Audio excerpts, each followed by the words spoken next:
ದಕ್ಷಿಣ ಕನ್ನಡ ಜಿಲ್ಲೆಯಲ್ಲಿ ಕೊರೋನಾ ನಿಯಂತ್ರಣಕ್ಕೆ ಲಾಕ್ಡೌನ್ ಮತ್ತೆ ಘೋಷಣೆಯಾಗಿದೆ. ಜಿಲ್ಲೆಯಲ್ಲಿ ಇದಕ್ಕೆ ಜನರಿಂದ ಉತ್ತಮವಾಗಿ ಪ್ರತಿಕ್ರಿಯೆ ವ್ಯಕ್ತವಾಗಿದೆ. ಮೊದಲ ದಿನ ಜನರು ಯಾರು ಕೂಡ ಅನಗತ್ಯವಾಗಿ ರಸ್ತೆಗೆ ಇಳಿಯದೆ ಲಾಕ್ಡೌನ್ಗೆ ಬೆಂಬಲ ಕೊಟ್ಟಿದ್ದಾರೆ.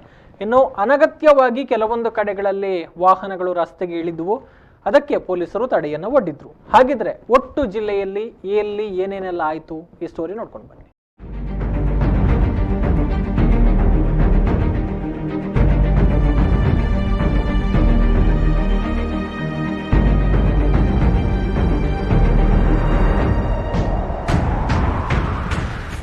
ದಕ್ಷಿಣ ಕನ್ನಡ ಜಿಲ್ಲೆಯಲ್ಲಿ ಮತ್ತೆ ಲಾಕ್ಡೌನ್ ಜಾರಿಗೆ ಬಂದಿದೆ. ಇವತ್ತು ಬೆಳಗ್ಗೆ 8 ಗಂಟೆಯಿಂದ 11 ಗಂಟೆಯವರೆಗೆ ಲಾಕ್ಡೌನ್ ವಿನಾಯಿತಿ ನೀಡಲಾಗಿತ್ತು.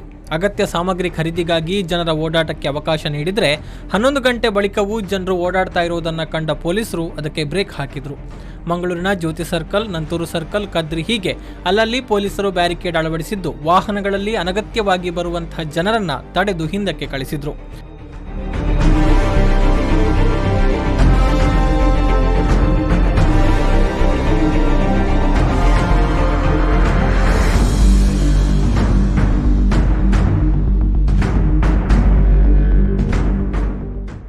ಮೂರು ತಿಂಗಳ ಹಿಂದೆ ಲಾಕ್ಡೌನ್ ಇದ್ದಾಗ ಪೊಲೀಸರು ಇದೇ ರೀತಿ ಕಾರ್ಯಾಚರಣೆಯನ್ನ ಮಾಡ್ತಾ ಇದ್ರು.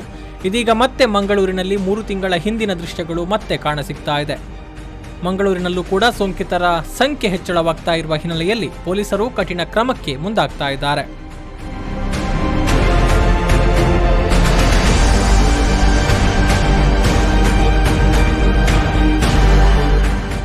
ಇನ್ನು ಮಾರುಕಟ್ಟೆಗಳ ವಿಚಾರಕ್ಕೆ ಬಂದರೆ ಬೆಳಗ್ಗೆ 8 ಗಂಟೆಯಿಂದ 11 ಗಂಟೆಯವರೆಗೆ ದಿನಸಿ, ಹಣ್ಣು, ತರಕಾರಿ, ಮಾಂಸದ ಅಂಗಡಿಗಳು ಓಪನ್ ಇದ್ವು.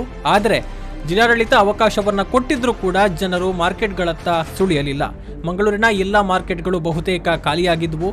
ಇನ್ನು ಪುತ್ತೂರು, ಬಂಟ್ವಾಳ, ಸುಳ್ಯ, ಬೆಳ್ತಂಗಡಿಯಲ್ಲೂ ಕೂಡ ಮಾರುಕಟ್ಟೆಗಳಲ್ಲಿ ಜನರ ಸಂಖ್ಯೆ ಅತ್ಯಂತ ವಿರಳವಾಗಿತ್ತು. ಗ್ರಾಹಕರಿಗೋಸ್ಕರ ವ್ಯಾಪಾರಸ್ಥರು ಕಾಯ್ತಾ ಇರುವಂತಹ ದೃಶ್ಯಗಳು ಅಲ್ಲಲ್ಲಿ ಕಂಡುಬಂದವು.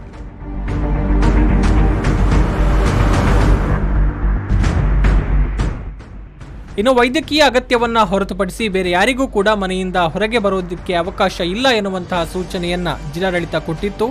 ಅದಕ್ಕೆ ಜನರು ಸಹಕಾರ ಕೊಡ್ತಾ ಇರುವಂತಹ ದೃಶ್ಯಗಳು ಇವತ್ತು ಕಂಡುಬಂದವು. ಸ್ವಲ್ಪ ದಿನಗಳ ರಿಲ್ಯಾಕ್ಸೇಷನ್ ಬಳಿಕ ಮತ್ತೆ ಲಾಕ್ಡೌನ್ ಜಾರಿಯಲ್ಲಿದೆ. ಕೆಲವೊಂದು ಅಗತ್ಯ ಸೇವೆಗಳನ್ನ ಹೊರತುಪಡಿಸಿದ್ರೆ ಅನಗತ್ಯವಾಗಿ ಓಡಾಟ, ವಾಹನ ಸಂಚಾರಕ್ಕೆ ಬ್ರೇಕ್ ಹಾಕ್ತಾ ಇದ್ದಾರೆ. ಮನೆಯಲ್ಲೇ ಇರಿ, ನಿಮ್ಮ ಆರೋಗ್ಯವನ್ನ ಕಾಪಾಡಿಕೊಳ್ಳಿ ಅನ್ನೋದು ಜಿಲ್ಲಾಡಳಿತದ ಮನವಿಯಾಗಿದೆ. ನಾಗೇಶ್ ಕಾವೂರು, ವಿ4 ನ್ಯೂಸ್ 24/7 ಮಂಗಳೂರು.